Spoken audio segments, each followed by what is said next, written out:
বাংলাদেশ জাতীয়তাবাদী দল বিএনপির আশুলিয়া থানার সম্মানিত জয়েন্ট সেক্রেটারি, আশুলিয়া ইউনিয়ন বিএনপির সাংগঠনিক সম্পাদক এবং আজকের এই অনুষ্ঠানের সভাপতি জনাব মুক্তার হোসেন মণ্ডল ভাই, আমাদের মাঝে উপস্থিত আছেন প্রধান অতিথি হিসেবে বাংলাদেশ জাতীয়তাবাদী কৃষক দল কেন্দ্রীয় কমিটির ক্ষুদ্র ও কুটির শিল্প বিষয়ক সম্পাদক জনাব আব্দুল্লাহ আল নাইম ভাই, আমাদের মাঝে বিশেষ অতিথি হিসেবে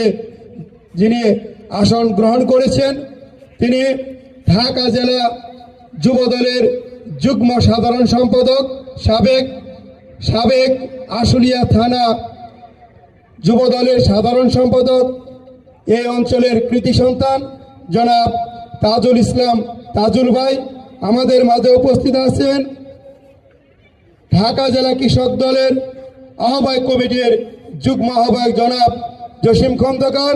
আমাদের মাঝে